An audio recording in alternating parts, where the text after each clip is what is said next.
This is The Illusionist, in which I, Helen Zaltzman, squirrel away little nuts of interest throughout the year, and today's the day I open up the stash and cry, nuts! Nuts of interest for all! For it is the annual bonus episode, because the people who appear on this show always say so much good stuff, it doesn't all fit into their original episodes. So at the end of each year, we get to enjoy all the extra bounty. Coming up, we've got a mythical disappearing island, geese, human dictionaries, the dubious history of the body mass index, a Eurovision thing that has puzzled me for years, Victorian death department stores, and much more. On with the parade of bonus bits.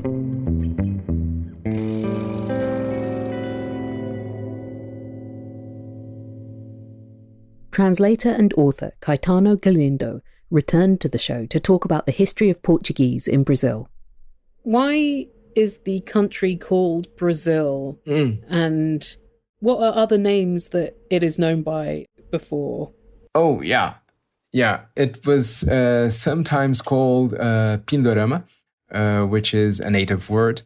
It was called the land of the Holy Cross, for instance, right from the beginning, the land of the true cross, because, they wanted to please the Vatican so that the Vatican would give them the land. Vatican's never truly going to be pleased. Yeah. It's a discontent organization. Yeah.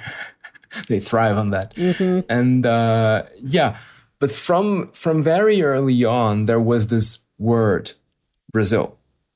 And, there's the whole High Brazil thing with the Irish, the myth of the enchanted isle that disappeared in the ocean. And those mentions of the word Brazil in Ireland predate the existence of the Portuguese colony here, predate in Europe, the certainty of the existence of us. What? Yeah. What is... That's kind of weird. I've not heard about this disappearing island. Yeah. Wow. Yeah, Google it. It's called High Hy Brazil. It also had a few other names, including O Brazil, Do Brazil, Brazil Rock, and just Brazil, spelled in several different ways. And on one map from 1753, it is labelled Imaginary Isle of O Brazil. It was marked on maps for several hundred years, the last being from 1873. It was depicted as being 100-odd miles off the west coast of Ireland, with a bit of disparity in latitude, but it is hard to get an accurate location for a mythical island that is shrouded in mist except for one day every 7 years, very brigadoon of it. It might have been a sandbank that has long sunk into the ocean. It might be full myth, no one can confirm. But there is no known linguistic connection between the names of High Brazil and Brazil. And as it relates to us, there came first the demonym, I don't know how to say it in English, but brasileiro, Brazilian, came before the name Brazil. And the brasileiros were the people that traded in Brazil wood, what would become Brazil wood, which is this very reddish trunk of a tree that was used as a dye and was very precious and was like the first thing that we exported and the Portuguese took from here. The word brasileiro has a very interesting path because it becomes synonym with bootlegger and then with nouveau riche, because the brasileiros were like a class of people that dealt in that and that went to the new world. Why brasileiro? Why Brazil? Most of the time there is this explanation that we have the word brasa, which means ember, and that the red wood was like embers, so it was Brasil. We do not know how many words that are formed with il in the end from a noun, but okay. And there is also the hypothesis that it may come from an old French verb, brésiller, which means to come apart in pieces, and that it was a characteristic of that wood, that it would... That's probably a beautiful verb for that in English. Disintegrate is not a very beautiful word. It would esfarelar, And so, yeah, maybe that we don't really know, but the word is mysterious in its ways. Are there people that want the country to be called something else? Not really, no. In the list of our problems, I think this is pretty low right now. Yeah, it seems reasonable. And being named after a type of wood gets around a lot of problems that other kinds of names present. Elsewhere, there has been so much renaming in 2023 to keep track of. Been excited to hear from several of you about US bird names getting changed, which I will be following with great interest. And here are a few updates about renamings happening this year. Black Boy Lane in Tottenham in London is now named La Rose Lane, after John La Rose, the activist, writer and publisher. 4 schools in Richmond, Virginia in the US that were named after Confederate war figures have been renamed. Richmond has been steadily renaming things to commemorate different aspects of the city and its history. So one of the schools is now named after the educator Lois Harrison Jones, who was the first black female superintendent in Richmond. Another school has been named for Francis W. McClenny, who was the school's first black teacher and principal. Dogwood Middle School was named this after Virginia's state flower and tree, and the 4th renamed school will now be the Richmond High School for the Arts, because that's what it is. Over in Australia, Gurri was the traditional name and is now the official name of what had been called Fraser Island, off the coast of Queensland. But elsewhere in Australia, Macquarie Street in the city of Hobart, Tasmania, was not renamed. A 7-year-old named Rosie Booker had launched a petition suggesting the name be changed to an Aboriginal name like Kunanyi Street, because the eponymous Lachlan Macquarie had been responsible for the deaths of a lot of Aboriginal people. Hobart Council rejected it though, saying it was likely to result in requests for other streets to be renamed. Well, I'm sure that's the end of that then. In Canada, Toronto Council just voted to rename a stadium after the late Mayor Rob Ford.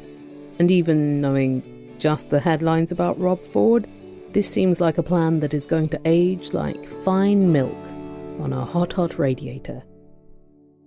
In the episode The Box from early 2023, Subhadra Das talked about what is involved in renaming or denaming university buildings and said in many cases, it's not much more difficult than taking down a sign. But listener Tanya wrote to say, in Brisbane, Australia, our state paediatric hospital had its name changed when it was revealed the person it was named after was homophobic and a racist. Well, not so much revealed as the person in question, Phyllis Cilento, a doctor and medical journalist, had published many racist and homophobic statements in newspapers and magazines, as well as some bad medical tips, like saying that vitamin C would protect children from snake bites. And yes, she did do important advocacy in the field of child and birth parent health and in favour of family planning and contraception, but she also campaigned in favour of eugenics policies, such as forced sterilisation, which was enough for hospital staff to launch a petition in 2018 to change the name of the then 4-year-old hospital. Tanya continues, unfortunately, it was not as simple as changing the sign over the door, with the process costing about $500,000. If you add to that the loss of philanthropic donors who opposed the name change and took their money elsewhere, it was quite the expensive venture. Probably worth it, though, to remove the name of a woman who, you know what, I didn't want to have to go too heavy on the content warnings today. So look up some of Phyllis Cilento's noxious views in your own time. As Tanya's dear old mum would say, they can stick their money where the sun don't shine. The hospital was sensibly renamed to Queensland Children's Hospital, with the idea that it would attract more funding by having an obviously public hospital name than it would with an eponym. Bonus, no embarrassing skeletons in the closet. Yeah, true, Tanya. That's the thing with eponyms. They are so fraught that I've come round to buildings and roads having boring names. Lexicographer and dictionary corner maven Susie Dent returned to the show in the Siblings of Chaos episode to deliver so many etymological treats that we didn't have time then, but do now, for how the words text and textile both come from the Latin for weaving. I mean, and I love the fact that that's all to do with weaving, like we weave our words, like we weave our textiles. I love the fact that texting is from such an ancient family. Yes, how did that happen? But I think it was very creative. Yeah. So is it all metaphor for what we're doing verbally? It's gorgeous. And actually, clothes like that pop up all the time. So something succinct, I think, is from the Latin under the belt, because Roman togas would be kind of gathered up at the waist so they didn't sweep the dirty Roman streets.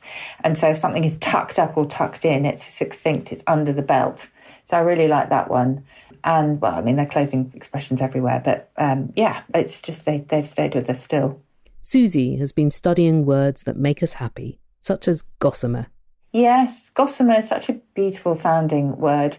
So they're the sort of the silky threads that you see floating in the air in autumn time. And this has not been solved definitively, but we think it might go back to goose summer, which means the time when geese were traditionally eaten, which is around Michaelmas and St. Martin's, the day of St. Martin's, maybe. It was St. Martin's summer for a while.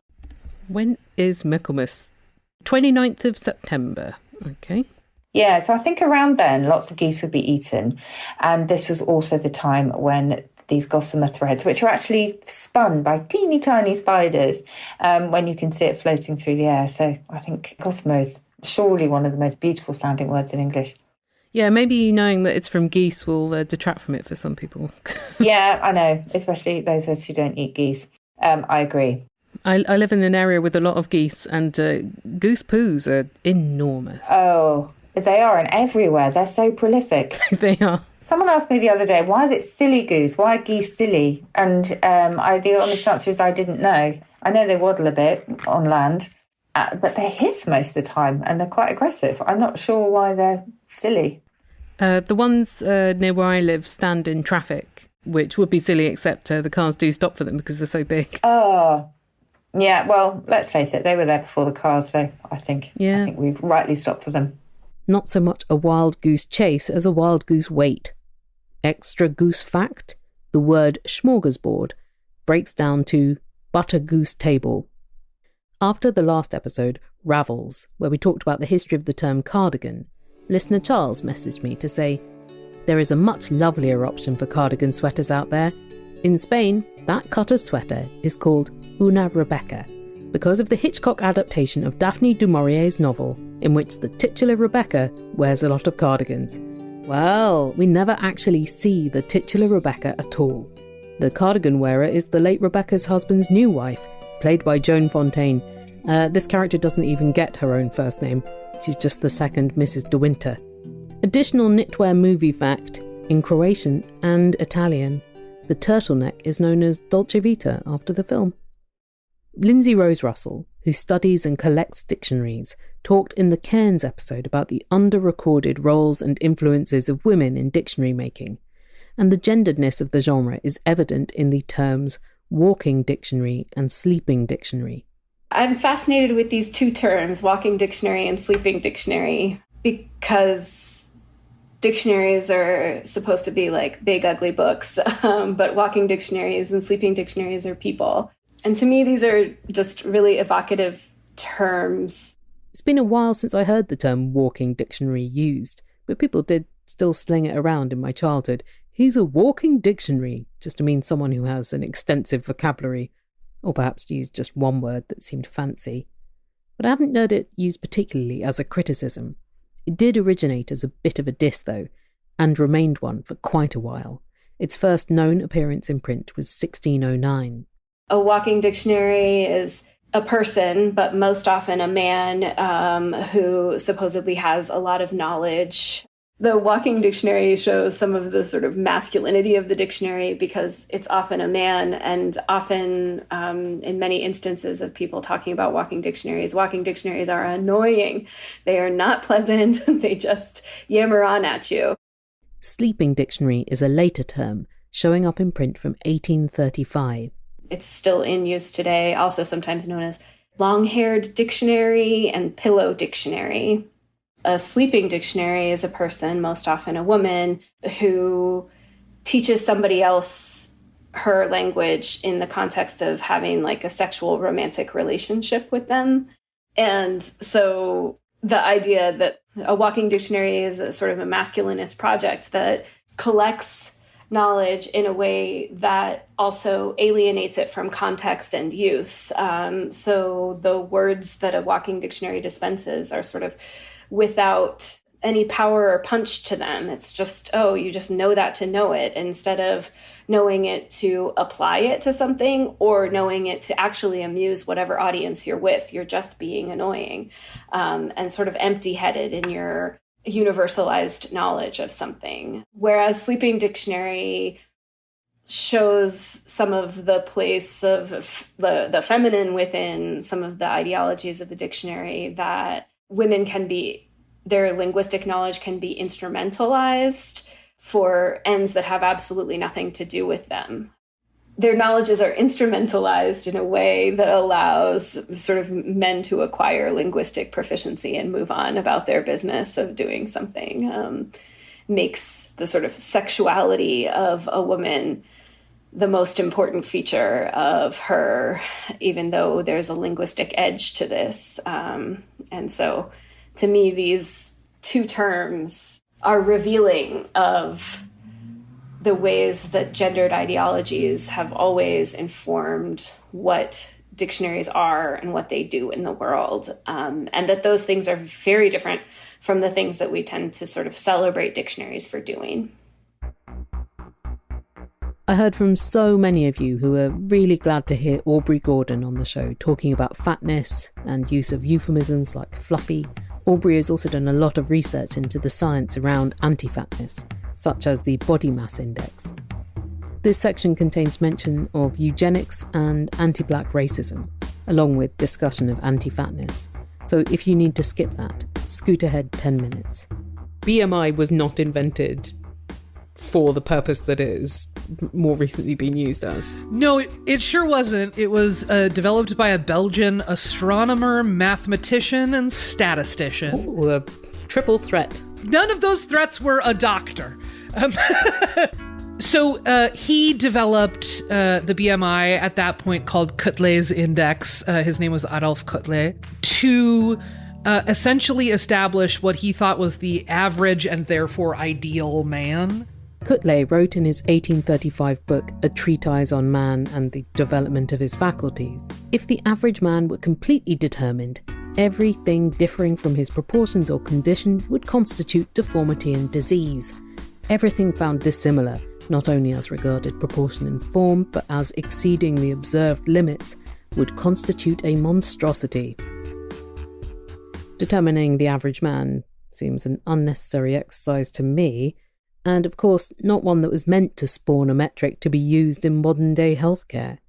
It was also based on a very small sample group and a narrow demographic of white men. It was entirely based on French and Scottish, I believe, military conscripts in the 1800s. They represent us all? Absolutely. Who among us is not a French or Scottish military conscript? And part of what we know is that in the last couple of hundred years, our bodies have changed pretty significantly in a bunch of different ways. It seems real weird to tie our weights to a ratio determined by soldiers from the 1800s. From there, it sort of sat on a shelf because people didn't really know what to do with this ratio of weight to height or why you would want to know. People who did pick up Quetelet's work were Sir Francis Galton as part of the move towards eugenics. Blah. Listen to the episode I mentioned earlier, The Box, to hear more about Sir Francis Galton and his part in the eugenics movement. And the other folks who picked up Quetelet's work and Quetelet's Index were life insurance companies who were looking for reasons to charge some policyholders more. And they decided to charge fat people more, and over time came to use the BMI as their standard rubric for who's considered fat or not. And then its sort of universality seemed to sort of back its way into individual medical care provision, which it was absolutely never designed for. Even the study that sort of ushered in use of the BMI more broadly was done by Ansel Keys, who's a very famous researcher, and found that the BMI versus hydrostatic weight measurement, or calipers, were the other two measures that they used, that the BMI was the least inaccurate and that it correctly predicted obesity, quote unquote, 50% of the time. Oh, Yeah. it's like horoscopes. You've been very generous to horoscopes with that one. But like, yeah, absolutely. And in all of those cases, the bulk of this research was happening, almost all of it was happening on white people, and almost all of the research happening on white people was happening on white men. The BMI has never been meaningfully adjusted for anyone who is not a white man of Western European descent, right? So whole swaths of the world are being measured against some very long since dead soldiers from France in the 1860s or whenever. And there was a lot of medicine of the time that I don't think people would like to continue using now, like surgery without anesthesia, doctors not washing their hands after delivering babies and killing the next baby and parent they deliver. This is also the era of hysteria and neurasthenia. This was also the era, certainly in the United States, of a proposed mental illness called drapetomania, which was diagnosed frequently. And drapetomania was defined as the irrepressible desire in slaves to run away. That was considered to be a mental illness. You don't want to be owned by a person. Otherwise, it's just not an urge that you can account for. Yeah, this is an especially unsavory time in medicine, and it's before the standardization of medical schools. It's before folks believe in germs. Like, this is not an era to like lift up. This was when we were all like mystified by like how colds happen, right? Like we can really move on from that point now. That feels safe to say to me. And even as we use it now, we use it as a stand-in measure, a proxy measure for other much more reliable measures of health, like someone's hemoglobin levels, or like their heart rate, or blood pressure, any number of other things that we can measure much more readily and easily and precisely than taking someone's weight and going, statistically, that increases your risk of this other thing that we could test for, but we're not gonna. It's a very strange way to go about things. It's almost as if it's not about facts at all. Helen, you're coming dangerously close to cracking the code. Too scared. Must retreat. Yeah. Since Aubrey and I talked a few months ago, the American Medical Association announced that it, I quote, recognizes issues with using BMI as a measurement due to its historical harm, its use for racist exclusion, and because BMI is based primarily on data collected from previous generations of non-Hispanic white populations. Ooh, does that mean they're going to stop using it? No. Anyway, take your pick of things that are misused or misappropriated around anti-fatness. Here's Aubrey on the body positivity movement.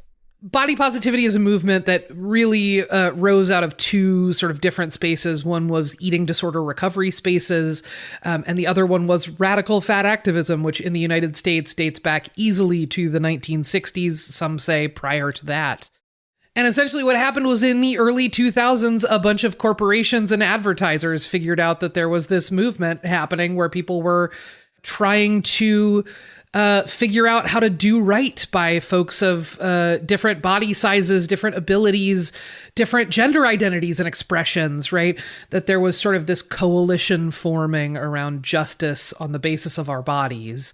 And many of those advertisers, Halo Top ice cream, honestly, even Weight Watchers at one point, Dove, plenty of companies went ahead and sort of co-opted body positivity and put it into 15 or 30-second ad spots where all people could really take away was, oh, body positivity must mean feeling positive about your body, and stripped all of the sort of politics out of the movement by flooding it with, folks who'd seen ads on TV, not necessarily folks who were steeped in a shared like anti-racist or class justice politic or any of that kind of stuff, right?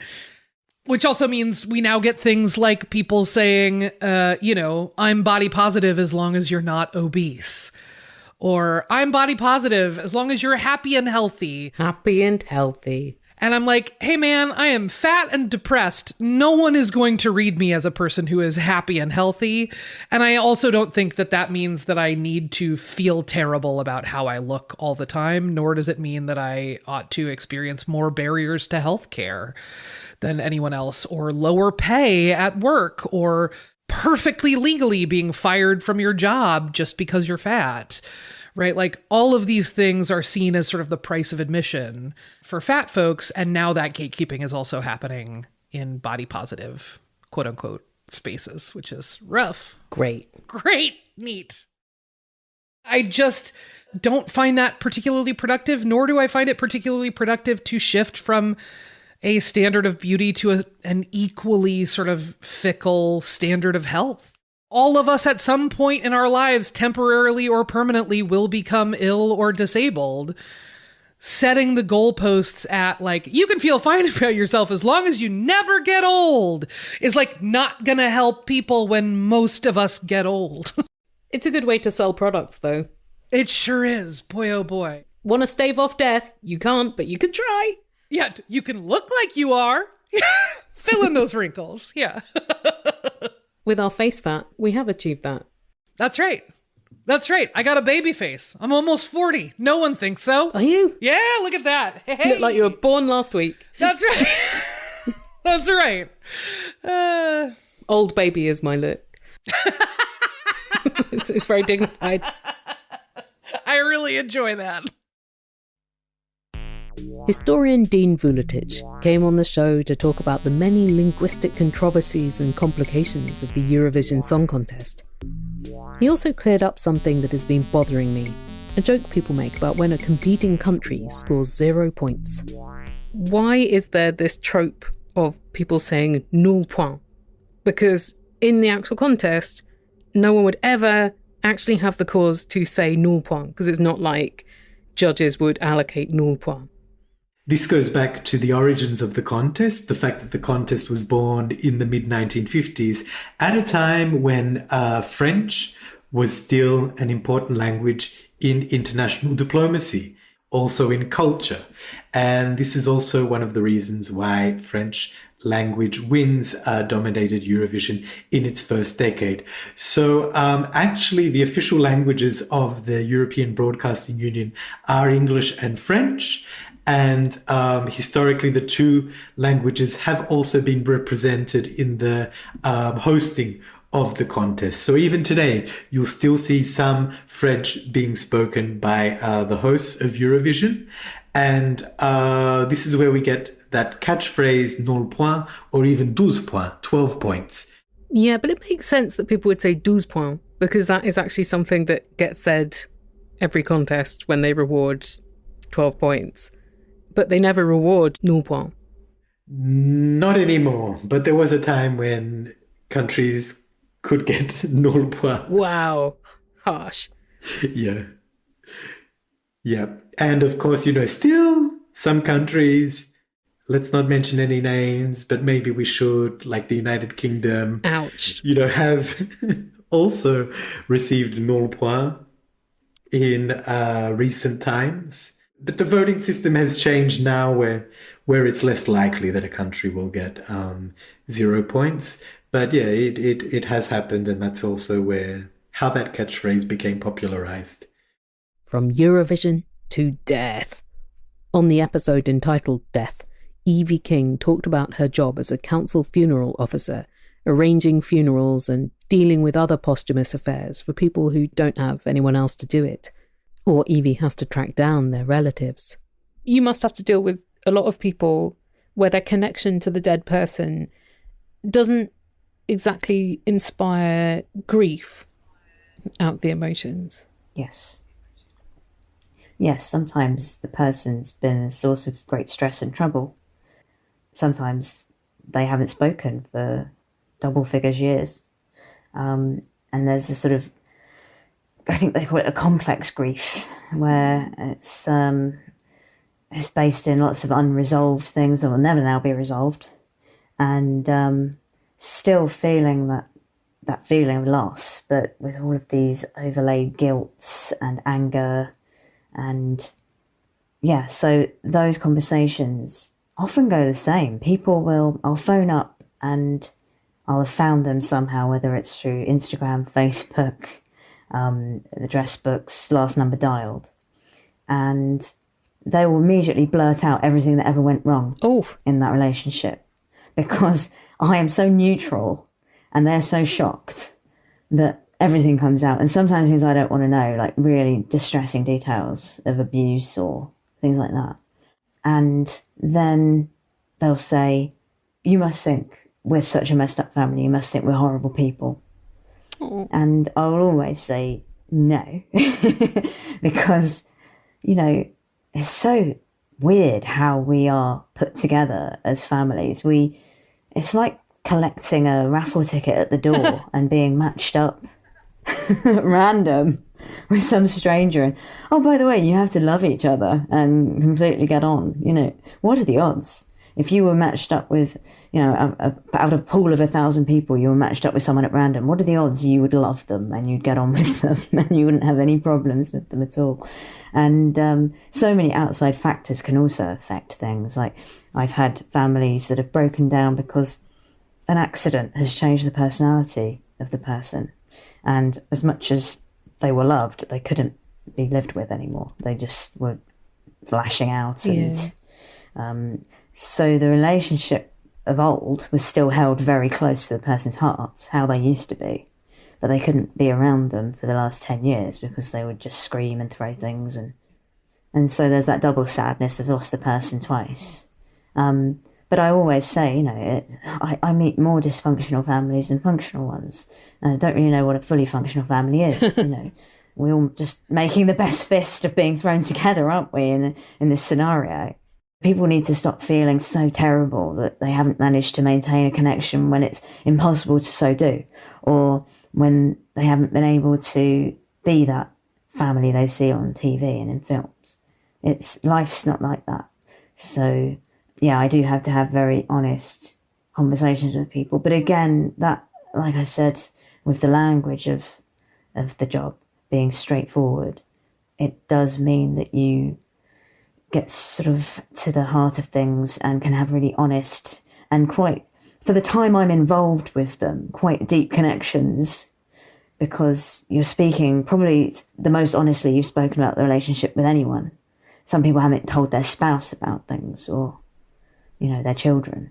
So I'm the first person they've spoke to about it. And so, yeah, you have this brief, very intense relationship, and then you let each other go. Maybe it's easier to talk to you because you're not connected to them or their family in any other way. Absolutely. Absolutely. I'm a disembodied voice on the phone, and I have no knowledge of them, and they can just say what they need to say, what they probably needed to say for a number of years.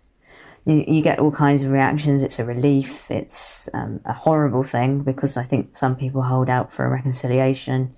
Some people didn't want to be estranged, but the person pushed them away and they had no choice but to be estranged. And so it's an unwilling kind of estrangement. There's lots of complicated things that come up, and that initial call, I mean, the phoning the last numbers is such a crapshoot. You know, you'll phone one and it'll be, don't know who you mean, love. And then it'll turn out he's a plumber and he did their toilet last week. Oh, wow. Yeah, the one after that will be, oh my God, and there's just loads of crying. And it's like, yeah, okay, I've hit pay dirt here, because the plumber wouldn't be crying. So yeah, it is a lot of complicated sort of stories that you have to go through with the person. But as long as you're open and just to try and be as human as possible, it goes quite smoothly. I've very rarely felt I've put my foot in it. And yeah, I think people appreciate that relationship while it lasts. Yeah, I think you being respectful but not emotionally requiring anything yourself makes you an easy person to interact with. Yeah, my celebrant says that. He says that he has to be the glue that holds the funeral together. So he has to have enough emotional attachment to deliver a heartfelt service. and to do right by the family, but not so much that he would burst into tears himself, because they need him to say everything without a wobbly lip, that they would, everyone who gets up ends up having to abandon their speech half the time because it's too much. And his job is to be that person that can say it to the end and not wobble. And so it's similar for me. You get to be emotionally involved to a point, but yes, disconnect enough that professionalism is something I think people cling to in a sea of chaos. As well as dealing with the emotions of the living, Evie has to deal with the physical remains of the dead. We don't get very gory in this section. Nevertheless, if you would rather not hear about cremation and some of its alternatives, then skip ahead 3 minutes 45 seconds. They're doing composting now, which is actually more the person, because you're being broken down into your natural state. When you're burned, a lot of what's left isn't you, obviously. So what is it? Actually, the ashes aren't. It's sort of a husk of you. It's gone through so much. There's not going to be much of you left in there. It's what's sort of gone into dust. It's dust, isn't it? Ashes to ashes, dust to dust. So it's kind of, it goes through a sieve as well to get rid of your sort of bits and pieces, like if you've got an artificial hip or anything like that. And yeah, once you've been through the sieve, it's what's come out of the process twice. So you're sort of like double cooked chips, but you're the opposite. You've been diminished twice through two sort of filters. And it's sort of something of the person in there, but it's less than you'd think, and it's not as significant, I think, as you would imagine. But the composting turns you into actual soil where you can be a proper use to people. They could take you home and put you in a tub and grow a tree. That does sound useful, and also producing less smoke. Yes, and exactly, it's much better for the environment. Whereas your ashes, people say, put my ashes in the garden and with the plants, but they won't do anything. There's no nutrition left. It's all been destroyed in the burning process. So you're much better off doing a composting, which is not over here yet, but it's legal in a few states over there. And I think hopefully aquamation will come to pass over here as well. And you can just get liquidized, which is better for the environment as well, because no smoke. Aquamation is what you want. Aquamation or composting would be my choices if I was having anything done. Aquamation sounds like synchronized swimming or something. It does. It sounds like fun, doesn't it? Or did you just liquidize you? Yes, they put you in. It sounds like a vat of acid thing, but it's not. It just breaks you down with liquid rather than fire. I was looking at the history of graves and how it used to be that after a little while the person would be removed. Yes, and someone else would be put in the grave, and perpetual graves weren't a thing until like 1650. Yes, there's a lot of people and not much space. Yeah, Brookwood Cemetery outside in Surrey was created to naively house all of London's dead. Oh, bold. Back in the Victorian times when there wasn't quite as many of us. And obviously that never happened because they had that Necropolis railway that went there and took the bodies from London to Surrey. And obviously that filled up really quickly. They were like, oh yeah, that's not possible. Well, they just keep coming. Yeah. Endless supply. People keep getting born. That's the downside to this plan. People just keep getting born. Didn't think it through. But yeah, that's how we used to think. We used to think that there'd be one grave for us forever because we were so unique. And then you realise there's billions of us and there's just not the facilities on planet Earth for everyone to have their little space. Yeah, well, at least if you compost, then you have a further life of sorts. Yes, and you're fitting in a lot better. You're slotting into the world a lot better than taking up an entire plot. So you get your space and you're useful. It's sort of a life after death thing-ish, if you want to have something that's life after death. And I'm going to do it via donating my body to medical science. I've arranged for that now. So whatever's left of me, they can then compost or aquamate. But I said use every last spare bit of me. I'm not fast. The death episode also featured Cariad Lloyd, who makes the show Griefcast and wrote the book You Are Not Alone, about what she's learned from making her podcast about grief and from grieving her father, who died when she was aged 15. Here, she talks about how 19th century Brits tried to make the grieving process very orderly. It's not sad, but if you need not to hear about grief right now, skip ahead 11 minutes 45 seconds. The thing that I find really interesting about the Victorians is, as ever with all things, you know, from plumbing to schools, they just like industrialized everything and gave it a really clear set of regulations. And they're very good at tidying things up. They were like, this is a mess. You know, what we should all do is we should do this. And so they set out super clear mourning rites. Like, somebody dies, they need to be buried this way. This is what a funeral needs to look like. Everyone needs to wear black, like everything needs to be black, bows on the door. You need to have 2 blokes at the front with black feathers in their head. You need to have 2 men with black canes outside your door. You need a carriage. The wood needs to be black, silver handle. And they just started making these rules about what a funeral looked like. Is it because they had shares in black ostrich plumes and carriages? I mean, somebody did. And there was literally like, it's called Jay's of Regent Street, which was like where, you know, a 3 stories department store, which only sold funeral stuff. Whoa. So it's like, I joke, it's like the Primark of death, basically. And you went there to get your funeral clothes. That's how rigid that rule was. You couldn't just go, well, I just got black. I mean, look, it's a black jumper, but sure, it'd be fine. Like, you had to go and get new clothes for each funeral. Imagine how expensive that was. People dying all over the place. Whoa. Women had to wear stuff made from crepe. You had to have jet jewelry because jet is not too shiny. So the idea was that you couldn't have something shiny and show offy. Like, everything was muted, everything was pulled back, everything was grieving. But you're still going to wear jewellery. I mean, you're not going to go that far not to wear any. Oh, my God, come on, who are we? A little bit of jazz. And then alongside that becomes this rule of like how long you mourn. They had set rules of time of how long someone should mourn. You know, a widow famously, I can't remember the exact details, but it's like they mourn for a year, and then you have half mourning and quarter mourning where you can suddenly wear purple, you can suddenly wear grey. But for that first year, you're wearing black, to the point where if you did marry again, which obviously would have been common with people dying young, you were allowed to not wear it for the day of your wedding. Oh. And then you had to go back in it the next day. Can you imagine how awkward that was with your next husband? Like, honeymoon's over, dear. Babes, I love you, but remember the first one? He was so great. Did the men not have to wear mourning for the full year? The men did. They were expected to wear sombre, but it obviously wasn't as controlled. They had a lot of rules for their funeral wear. Like, literally the length of the sash on the back of their top hat had to be a certain length. Like, they were obsessed with rules.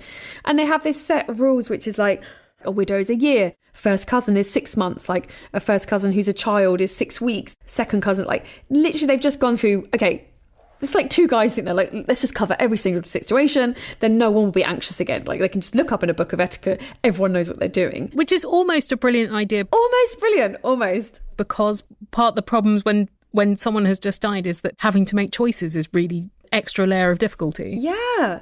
You can see where it comes from. And when you read up what the Georgians were basically doing, it was chaos. This is the problem. That's why the Victorians are so hyper nitpicky. The Georgians used to just like bury people wherever. Like, no one had coffins. They were like piling bodies on top of each other. So literally they were like raising the graveyards up to the windows of churches. Wow. So that's why this idea of like corpses rising from the dead was coming from, because a corpse could pop up.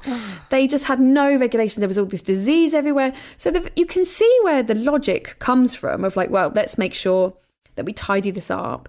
But again, it's that one size fits all. Like, as soon as you make a rule, well, there's somebody who doesn't want that, and there's somebody who doesn't feel like that. And what's interesting to me is we still have this idea that it takes roughly a year to, inverted commas, get over a death. And it comes from the Victorians. This idea that you need a year of mourning, we have let that linger to be like, oh, emotionally, it's going to take you roughly a year. And after a year, most people kind of don't give grieving people much, not empathy, but like kind of like, oh, are you still sad?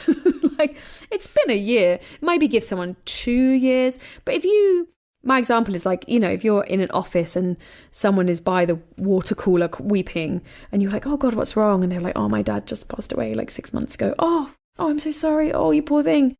If someone was there weeping, you're like, oh, what's wrong? You're like, oh, my dad passed away 20 years ago and I'm just having a bad day. You'd be like, oh, wow. Okay. Wow. Still? Like, because we just expect it not to last that long. Whereas the truth of it is, if you ask anyone grieving, it's a lifelong process. You have good days and bad days. Obviously, the longer it goes on, like, I don't wake up every day weeping. I'm not like just this pile of like crepe and jet jewelry, like mourning my dead father. It's not like a giant picture of him somewhere. But I still have days where it affects me, and I still have days where I think, oh gosh, that's sad.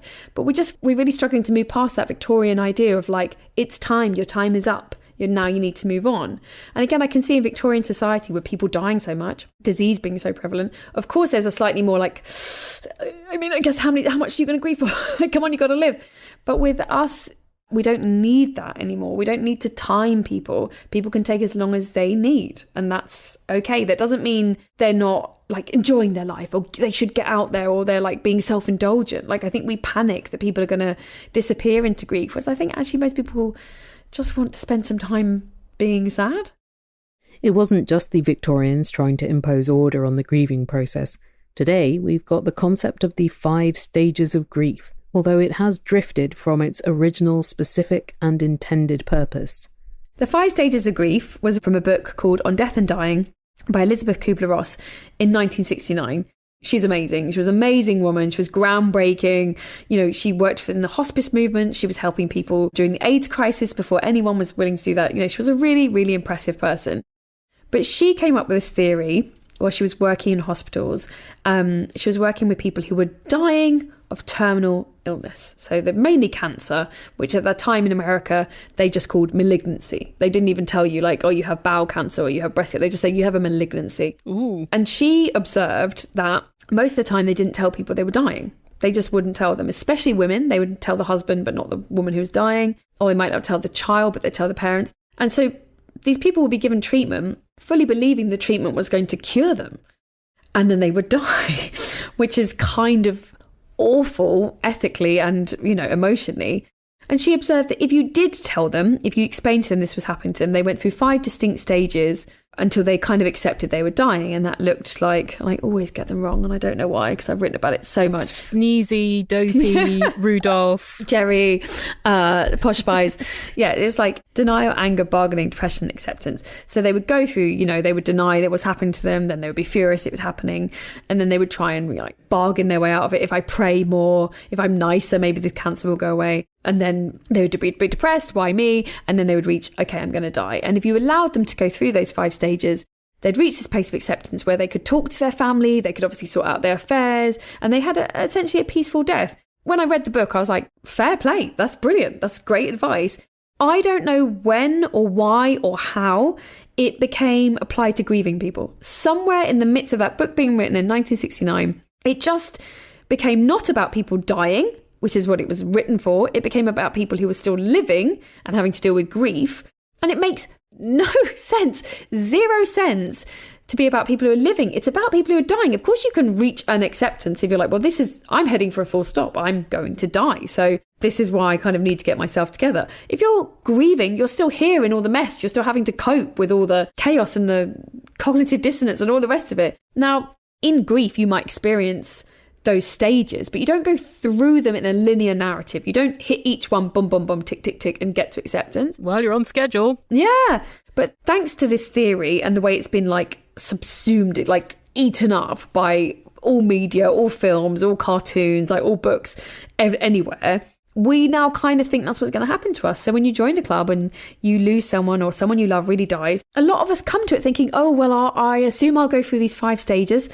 I wonder when anger will turn up. And actually what happens is like hour 1, you're angry. Hour 2, you're denying it. Then you're depressed. Then you're screaming at someone. Like it's all of this. Grief is every single emotion you've ever experienced happening to you exactly the same time. And that's why it's so awful and so disorientating, because it turns your world upside down, turns you upside down, turns you inside out with how many emotions you're feeling. And 5 stages is just lingered so badly. I mean, it's 2023 and people still believe it. They still think that's how I'm going to grieve. They go, you know, if you Google it, like people like, when do I go through the 5 stages? How will I get through it? How do I get over grief? Because we want to believe, understandably, that there's a neat, tidy, simple place where we won't feel this pain anymore, instead of the truth, which is, I'm going to have to carry this pain forever. and I will learn to carry this pain, and the pain will not hit me in the same way every single day. Like it will hit me like once a year as opposed to once every hour, but it's never going to be fine that person died. It's never going to be like a neutral feeling. It's so infuriating to me.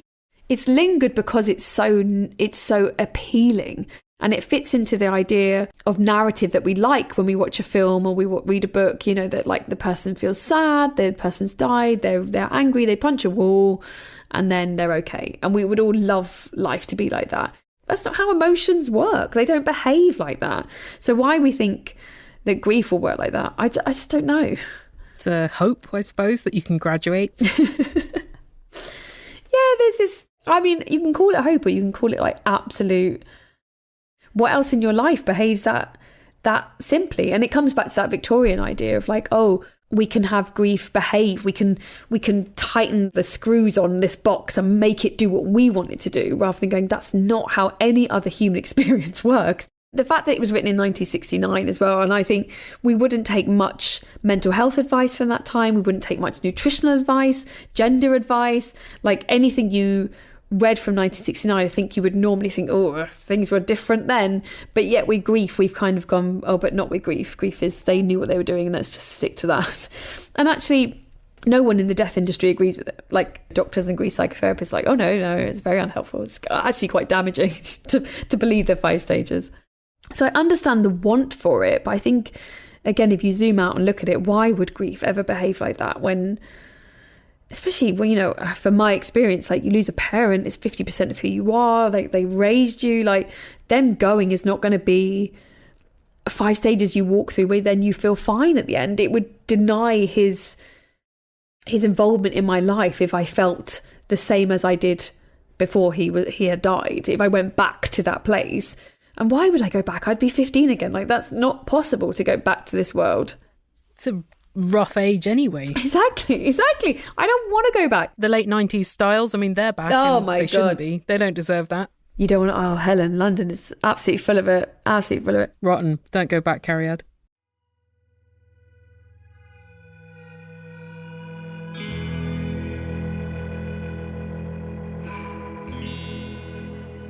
And that's it. The 9th year of The Illusionist is complete, except for the best and worst portmanteaus I've seen this year. In the portmanteau category, croissant, a croissant with ham in it, vibe session, where companies lay off employees in anticipation of, rather than response to, an economic downturn. I don't think this sad phenomenon deserves a jaunty portmanteau. Sklegging, that's a garment that combines skirt and leggings. Primpover, don't make me explain, I can't. Picamole, guacamole made of peas. And Luxajack, the luxury lumberjack. The best portmanteaus, Vagician, which I saw on the door of a local salon offering intimate waxes, and Squimp, which was a very tasty squid and shrimp sandwich. There's a whole channel devoted to portmanteaus, especially the really stinky ones, in the Illusiverse Discord, which you can join by supporting the show at theillusionist.org/donate. In return for your largesse, you also get behind-the-scenes info about the making of every episode, you get regular live streams with relaxing readings from my dictionary collection, and you get watch-alongs with your fellow Illusionauts. In early 2024, we will be joining with She Done It podcast to watch the 1982 edition of Agatha Christie's Evil Under the Sun, which is really all about Poirot's resplendent swimsuit and Maggie Smith looking spectacular in the 1980s spins on 1930s fashions. All this could be yours, and you're helping keep an independent podcast afloat as we head into The Illusionist's 10th year, blimey. Join us at theillusionist.org/donate. Your randomly selected word from the dictionary today is pavage. Pavage. Noun. Historical. A tax or toll to cover the paving of streets. Try using pavage in an email today.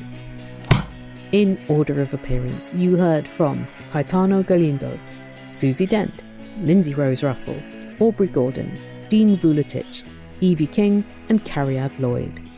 All of them feature on an episode of The Allusionist from this year, and I'll link to them all at theallusionist.org/bonus2023.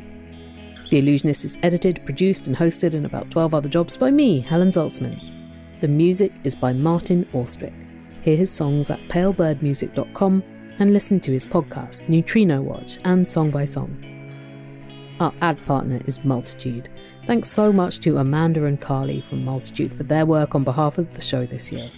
Ad spots are now available for 2024. If you want one and have me talk compellingly and affectionately about your product or thing, contact Multitude at multitude.productions/ads. A handful more thanks to Tort, Lily and Chris for their work keeping the Illusiverse Discord a nice place to be, and thanks to Ashra for the InWitches, which she lovingly curates at inwitches.tumblr.com. And thanks to you for listening. The show will be back in the second half of January 2024. In the meantime, hear or read every episode, find links to more information about the topics and people therein, see the full dictionary entries for the randomly selected words, and find the podcast on the socials, all at the show's forever home, theallusionist.org.